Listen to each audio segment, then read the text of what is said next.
السلام علیکم ورحمۃ اللہ وبرکاتہ۔ اعوذ باللہ من الشیطان الرجیم، بسم اللہ الرحمن الرحیم، والصلاۃ والسلام علی رسولنا محمد سید الاولین والآخرین، مدد یا رسول مدد یا سادات اصحاب رسول مدد یا مشایخنا الدستور مولانا شاہ اللہ فارس داستان شاہ محمد خان مدد طریقۃ اللہ الصحبہ والخیر فی الجمعیہ۔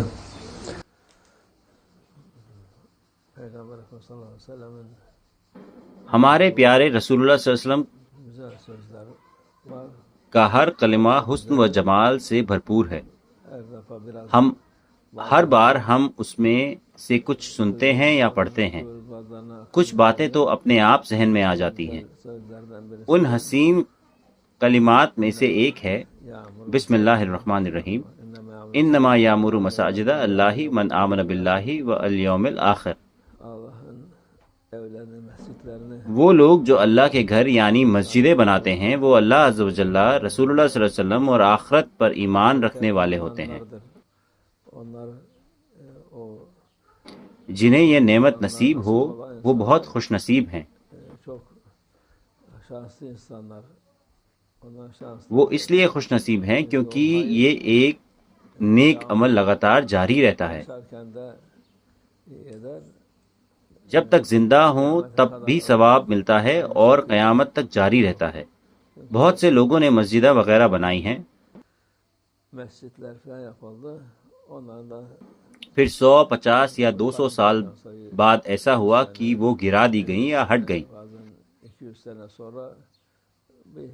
اس کی جگہ کچھ اور بنا دیا گیا، مگر اللہ عز و جل اسے ویسا ہی ثواب دیتا رہتا ہے جیسے وہ مسجد اب بھی قائم ہو۔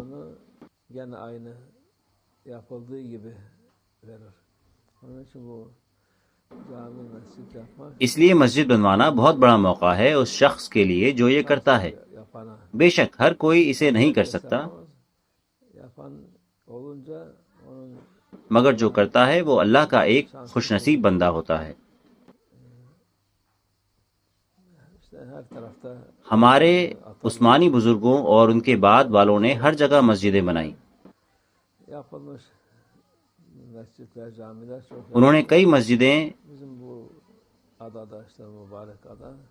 و مساجد بنائیں۔ ہمارا یہ جزیرہ مبارک ہے، جیسا کہ ہمارے رسول اللہ صلی اللہ علیہ وسلم نے فرمایا، جزیرۃ الخضرہ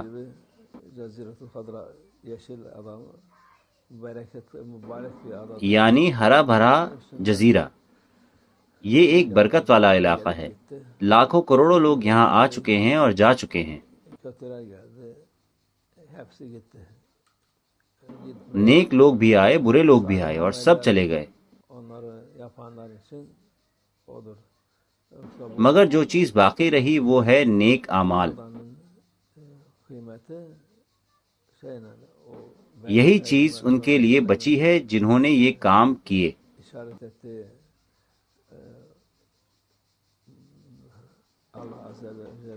اس جزیرے کی حقیقی قیمت وہی ہے جس اور نبی پاک رسول اللہ صلی اللہ علیہ وسلم نے اشارہ کیا، یعنی مسجدیں، درگاہیں اور وہ مقام جہاں اللہ عز و جل کا ذکر ہوتا ہے۔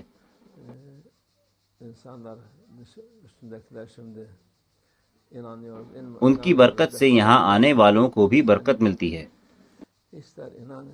چاہے کوئی کہے کہ وہ ایمان لایا یا نہ لایا، جب اس کا وقت آئے گا تو وہ چلا جائے گا، کوئی اور اس کی جگہ لے لے گا۔ اللہ جسے چاہے لاتا ہے اور جسے چاہے لے جاتا ہے۔ یہ موقع ہر کسی کو نصیب نہیں ہوتا، اس لیے ہمیں اس کی قدر کرنی چاہیے۔ ہمارے لوگ اس سے محروم ہو گئے ہیں، وہ لوگ دنیا کو ہی سب سے اہم سمجھتے ہیں۔ دنیا کچھ بھی نہیں، جیسا کہ ہم نے کہا لاکھوں کروڑوں لوگ یہاں سے آ کر جا چکے ہیں۔ جو باقی رہا وہ ہے صدقہ اور خیرات اور نیک اعمال۔ اللہ کی نظر میں وہ ہرگز ضائع نہیں ہوتا۔ انشاءاللہ کل لرناکا میں حالہ سلطان کے پاس عثمانی دور کی ایک مبارک پرانی مسجد دوبارہ کھولی جائے گی انشاءاللہ۔ یہاں تک کہ جب وہ بند رہی تب بھی اللہ عز و جل نے اس مسجد کو کے بنانے والوں کو ثواب عطا فرمایا۔ اللہ عز و جل نے انہیں ان کے نیک عمل کا اجر عطا فرمایا۔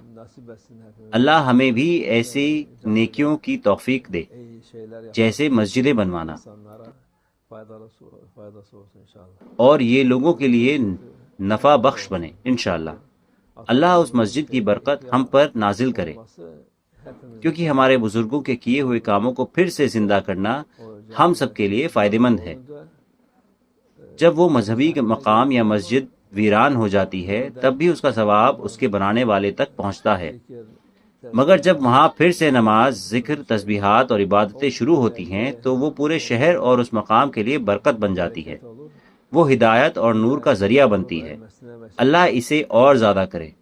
اللہ جلد ان تمام اجڑے ہوئے مقامات کو پھر سے آباد کرے۔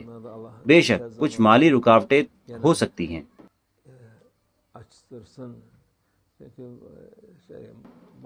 کچھ رکاوٹیں قابو میں ہوتی ہیں اور کچھ انسان کے بس سے باہر بھی۔ اللہ ان تمام رکاوٹوں کو دور کر دے انشاءاللہ۔ ومن اللہ توفیق۔ الفاتحہ۔